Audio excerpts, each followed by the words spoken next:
So the conversation is UFC fighters versus social media, pro fighters versus YouTubers. Are the pro fighters undervalued and underpaid? Are the YouTubers overhyped and do they not belong in the sport? Do they not deserve the attention that they're getting? If you're a fighter or martial artist or combat sport enthusiast or fan, it would be easy to see Jake Paul, Logan Paul, and those like them as the villains in this story. Not only are they not the villains, they're actually the heroes. And if you don't get that, it might be because you're a hater.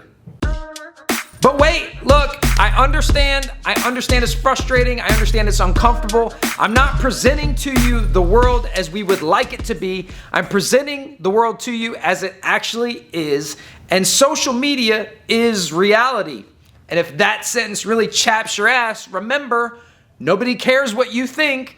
That's why we're here in this situation that we're in. Now, there are other people with a multifaceted understanding of the way that combat sports and social media relate. And really, this goes for any industry in which social media is an influencing factor. I'm uniquely qualified because I'm primarily a full-time YouTuber. And in my personal life and professional life, I've experienced hate, resentment, and bitterness because people that I train with, under, and around don't feel like I deserve the amount of attention that I get. Chael Sonnen, ironically, actually got pretty close in his response to Francis Ngannou's tweet, "What are we doing wrong?" But in typical Uncle Chael fashion, he dropped the ball, couldn't finish the job, but I guess that's why I'm here, is to bail him out once again. There are other people that are plugged pretty hard into both worlds that I follow. Robin Black is another good example, and I'm probably leaving a lot out. Wonder Boy and Sweet Tea, the reason that their YouTube channel is successful and works for them is because they're actually YouTubers. Wonder Boy is also a UFC fighter, but he is also a YouTuber. He's not just a UFC fighter with a YouTube channel, which is going to be the big miss that a lot of mainstream celebrities make when they try to jump onto YouTube, which we're probably about to see from a lot of professional fighters. Conor McGregor probably has a lot of followers. I'd imagine that he has probably millions across all his social media accounts, but he doesn't have them because of a real social media strategy and hard work, which social media is hard work, whether or not you want to believe that.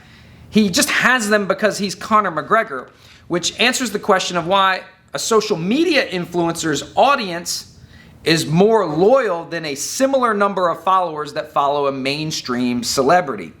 One big issue with Francis Ngannou's greatness or Conor McGregor's greatness, all the most amazing moments in their careers that we are familiar with, all those moments are owned by someone else. Someone else gets paid for their hard work. When you're a YouTuber, every moment, every great, amazing, funny, interesting, controversial, whatever thing that you've ever done belongs to you. You own it. It's your content. And not only do we own it, we know whether or not what we're doing is working. No, I don't think it's fair that a YouTuber with a few 100,000 subscribers can make more money than any UFC fighter that's not in the top 10. I don't think that that's fair. And I get why I experienced when I first started having success on YouTube, a lot of the fighters and coaches and trainers in the area, they had a lot to say about it. Not to my face, of course, but they had a lot to say. It really like chapped their ass. They didn't like it. It rustled their jimmies, so to speak. And I totally get it. I don't think it's fair that you've sweat and bled all over the country and maybe even all over the world and perfected your craft. And if you made a video about head movement, no one would care. That's not fair. I'm not bragging. I don't even believe it should be that way. It's not fair. The reason that YouTubers' audiences are so loyal is not just because of just hard work, because there are also parallels between a YouTuber's journey and a martial artist's journey or a fighter's journey. You fought in the amateurs for no money. You fought low-level pros for very little money. A YouTuber did all those same things. He honed his craft for no money. But he was building equity in his social media. He was garnering attention from his viewer base. That's a currency that he can then later trade in for money. When you're an up-and-coming fighter, you are trying to build equity and garner attention from promoters who are profiting off of what you're doing. So you're trying to convince promoters that you are valuable to them All I am trying to do is convince you that I'm valuable to you by just providing value, whether that's entertainment, education, or some mixture of the two. The entire time I was building my social media platform, I was just trying to provide the viewer the most value I could and expecting nothing in return but a little bit of their time. So you're at the mercy of this promoter to determine whether or not you are successful. It's not just about winning fights. It's not just about being entertaining. You got to kind of do both, and the promoter has to know that you are doing both. And how does he know that? As a fighter, as a professional fighter, even in the UFC, how do you measure success? How do you know you're doing a good job? Is it just winning fights? They don't cut guys who win tons of fights? Is it just being entertaining? Is it pay-per-view buys? Is that who decides who gets the title shot and who gets the main event? And if so, how do you measure that? You're on a pay-per-view with a bunch of other guys. How do you know which guy I bought the pay-per-view for? You can guess, but again, you're at the mercy of the promoter. He's interpreting the data. As a YouTuber, we know that right away. We know that sometimes in the moment, but always by the next day.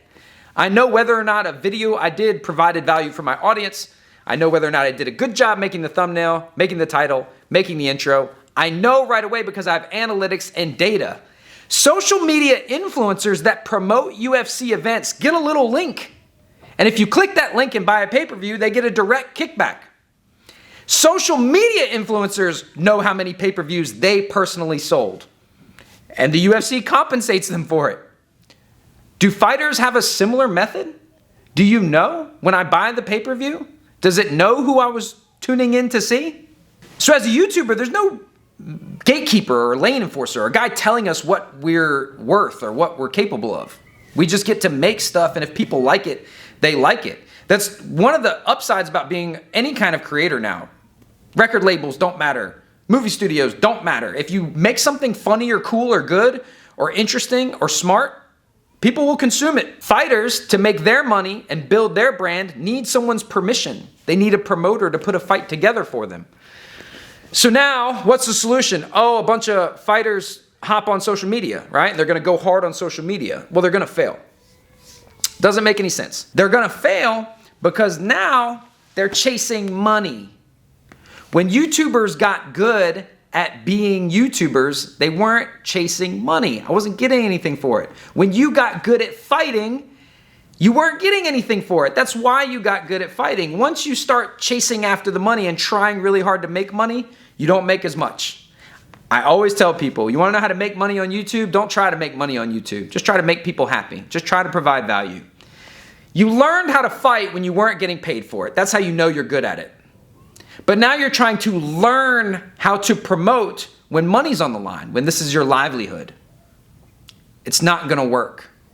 It's not going to work. If you make money grabs, if you do cringy sponsorship posts too often, if every time you post you're asking me for something or trying to get me to buy something, it's not going to work. People don't care what you deserve. They might comment. You might be in an echo chamber, people commenting. I want Wonderboy to have already had his title shot. I lie awake at night like, God, why doesn't he have the belt? Like, I'm getting a little upset just thinking about, I want Wonderboy to have the belt so badly. But guess who got the last title shot? Masvidal got it. Did Masvidal get it because he deserves it more than Wonderboy? From a standpoint of like the purity of the sport and martial arts and, you know, yada, yada, yada, the sanctity of the organization and the prestige of the title? No! He moves the needle. I told Wonderboy, stop being so fucking nice. Stop saying, oh, I understand when they give you bad news. Throw some shit through a window. Raise some hell. Start Twitter beefs. That's the way the world works. Maybe you think it shouldn't. But it doesn't matter what you think. What somebody else eats doesn't make me shit. So another person's success does not equal my failure. That's hater mentality. That's loser think. You know, like I don't want him to have it because I don't have it. Figure out how to go get it or ask him. Most successful, happy people, if you ask them and you said, hey, it's cool that you've accomplished this. I would like to do that as well. They'll help you. Maybe they'll charge you to help you, but we'll help you. They'll help you. To bring this thing back down to a small scale, it was really interesting to me. Very recently, my Facebook memories popped up and I was making Facebook posts a few years ago asking all the martial artists and fighters in my friends list if anyone wanted to come help me make a video. Cliff was the only one that ever showed up. I probably had 75 or more fighters, martial artists, coaches and trainers, fitness professionals on my friends list at the time. Crickets. No one was interested. No one wanted to help. I'm sure now that things are the way they are now, if I put that out there, they'd be down. But now we're good. I don't need the help now. And this is the part that breaks my heart, because with very few exceptions, most of the fighters that I know are doing the same shit they were doing then. Do you know that once Nate is ready, you know he's not going to have to pay his dues? Is that fair? Nope. But he won't have to pay his dues. I'll be able to talk some shit online and get him fights he doesn't deserve by your standards. That's just a fact. He's going to have an easier route. If you as fighters or as martial artists don't want it to be that way, instead of wondering why a YouTuber is so interesting, try to figure out why you're not. And fix it. You can't control what people like and what they want. That's the uncomfortable truth, and that might be why you're a hater and why I think that Logan Paul and Jake Paul are the heroes of this story. Jake Paul, there's a soundbite of him. It's 1 minute long, and in 1 minute, he succinctly tells you the entire problem with the UFC pay scale and how atrocious and almost criminally underpaid UFC fighters are. Logan Paul's post-fight speech after he fought Mayweather. Do you remember what it was? Woo, wow, I had a good time. That's amazing. Don't let anyone tell you you can't do something. That's their message. Jake Paul's message is that he's going to make a lot of money and make whoever he has to fight him a lot of money, and that UFC fighters are underpaid and they deserve more because they're risking their lives and their bodies. They're putting themselves on the line for entertainment. They're underpaid. Logan Paul's message was, you can do anything you want, despite whether or not other people think you deserve it. And you're trying to tell me that those are the bad guys? You're a hater. So if you can't figure out how to draw attention to yourself and make money, and that means you don't want people who are good at drawing attention themselves to make money, that makes you a hater. If you want to know how to draw attention to yourself, there's plenty of resources on how to do this. I did this. I did all this having never fought professionally. And everyone that I know in the area that fights professionally thinks I don't deserve it. Good thing that they don't make that choice.